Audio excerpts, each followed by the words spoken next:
E aí, aventureiros, como é que vocês estão? A partir de hoje eu vou dar início aqui a uma série nova no canal, tá?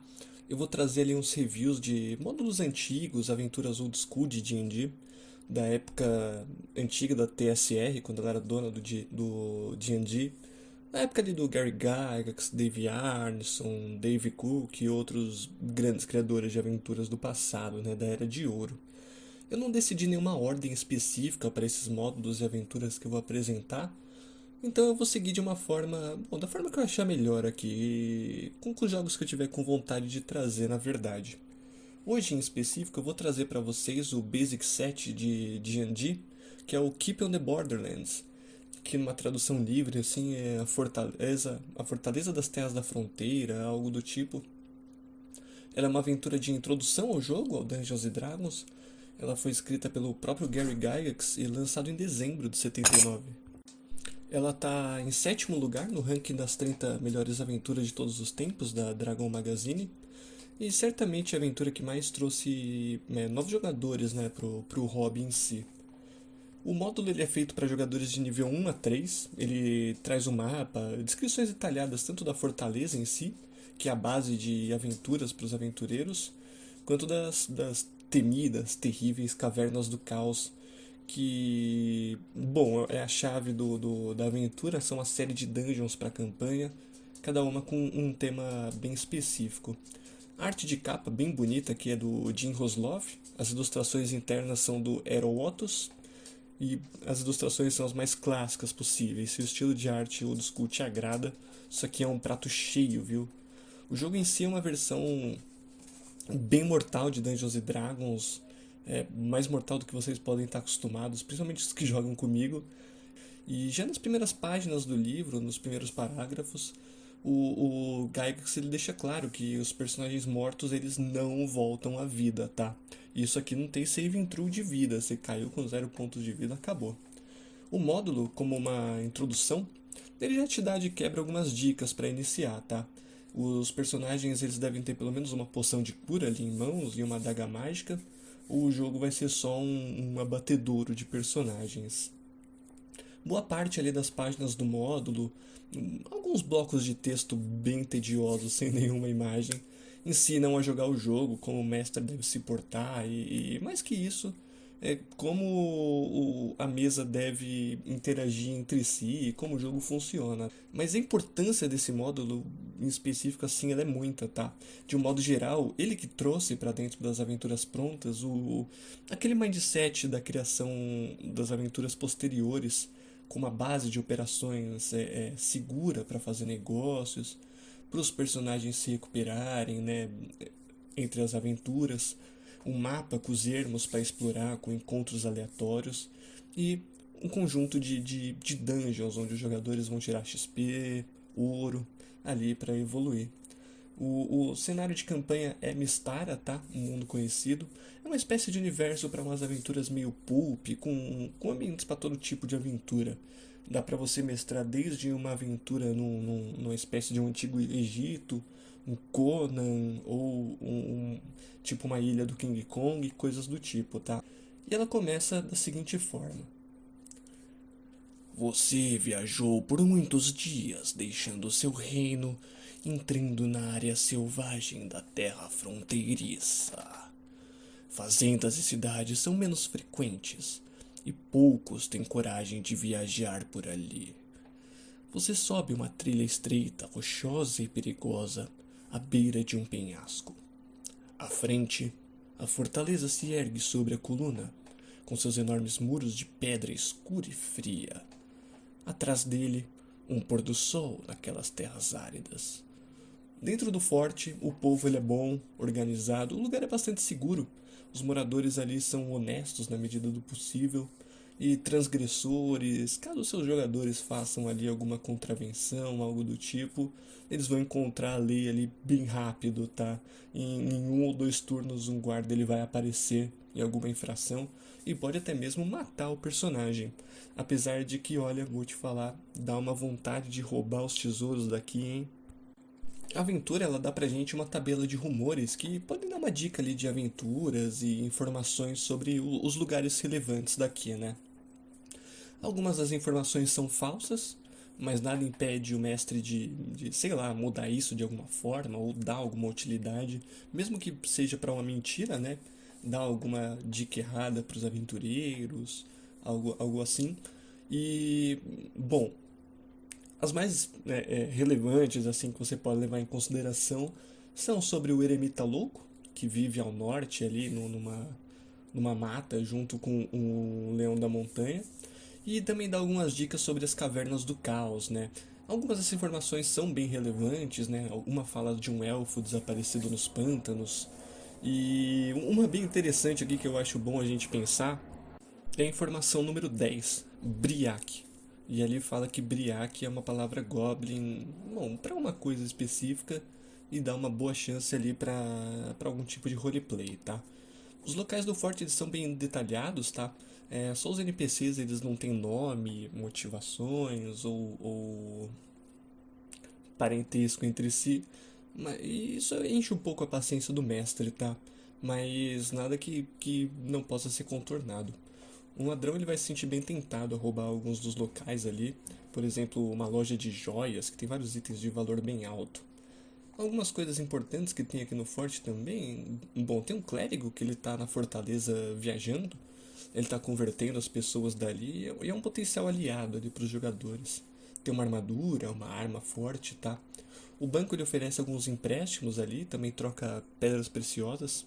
Ele troca por 10% do valor delas e tá cheio de armadilhas, tá? Além de um mercenário forte ali que protege o lugar. A taverna e a pousada são locais diferentes aqui, tá? Nada impede você de juntar os dois. Um quarto privado na pousada custa uma peça de ouro durante a noite. Dá pra dormir na sala comum por uma pecinha de prata só, para alguns grupos mais pobrinhos que você tiver aí. E uma raridade aqui, tá? A taverna ela tem preços para todos os produtos. Uma cerveja custa uma peça de prata, assim como um pudim, uma fruta, por exemplo. E a taverna é um lugar para arrumar mercenários e aventureiros que estejam dispostos ali a ajudar o grupo a se aventurar. Bom, depende do valor específico de cada mercenário ou aventureiro, mas se você levar uma cervejinha para ele e conversar com ele, ele certamente vai te dar um preço pelo trabalho. O taverneiro é um homem normal ali, mas ele tem uma armadura de couro e pode pegar em armas, né, se tiver necessidade. Outros lugares de destaque aqui, bom, tem o Salão da Guilda, que é um bom lugar para roubar também. Membros de qualquer guilda ali que viaja pela região pode dormir ali e ter proteção da guilda por uma porcentagem dos lucros no forte. A capela também é muito importante. É um local que tem um clérigo de nível 5 que mora lá, que provavelmente é o personagem mais influente que não é do governo ali da fortaleza. Ele tem alguns itens interessantes também. Toda a aventura tem mapas, plantas detalhadas ali do forte e do salão da guilda. E também tem algumas tabelas que trazem o preço das armaduras, das armas ali no forte. Além de alguns itens comuns, feitiços, né, para os personagens de nível 1 a 3, tabelas de monstros errantes de acordo com o nível dos jogadores. Algo bem útil para quem busca um jogo mais equilibrado. Bom, agora passando para os ermos, o módulo ele dá algumas informações sobre os encontros que podem acontecer ali na região mais selvagem. Também dá uns pontos de interesse que podem ser usados pelo mestre como side quests, coisa do tipo, tá? Tem um monte dos homens lagartos que fica no pântano, uma toca de aranhas com, bom, tem uma surpresa bastante útil para um grupo de aventureiros, tá? Que entra em contato com alguns dos rumores ali do forte. Tem um acampamento de bandidos e também o já citado eremita louco, solitário. Ele mora num carvalho oco ali na floresta, né? E o módulo ele dá uma incentivada, assim, caso os personagens precisem, o eremita pode ajudar o grupo em alguma necessidade, tá? E agora a gente pode ir finalmente para a cereja do bolo, as cavernas do caos.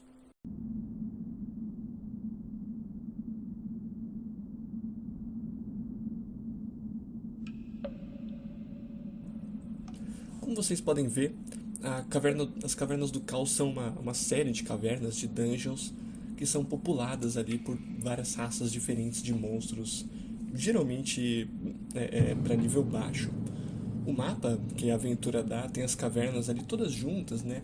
Sendo as cavernas mais baixas as mais fáceis, né, para os aventureiros, e as mais altas mais difíceis de modo progressivo, basicamente. E eu distribuiria as cavernas pelo mapa para não torná-las tão próximas umas das outras assim, dando mais motivo para os jogadores explorarem a região. O, o, o esquema aqui ele pode ser tanto invadir a caverna e resolver tudo de uma vez, ou fazer o que dá ali de acordo com os recursos e voltar outro dia para terminar. O módulo ele especifica que os monstros mortos ali eles não voltam e a caverna ela pode ser preenchida de novo com membros diferentes, com alianças, coisa do tipo, tá? A caverna A é a caverna dos kobolds, a primeira caverna ali abordada pelo módulo e não tem muito segredo. Kobolds guardas, ratos gigantes que passam doença, um chefe kobold ali com 2 hit dices de vida, tá? As cavernas B e C são cavernas de orcs e já são um pouco mais interessantes. Lá tem 2 tribos de orcs distintas, né, que convivem ali próximas. E o jogador ele pode ser incentivado a fazer algum tipo de roleplay. Talvez colocar uma tribo contra a outra. Ou se ele não fizer isso, as tribos de orcs podem se unir contra os habitantes do forte. Dá pra brincar bastante. As salas em si não tem grandes novidades, assim.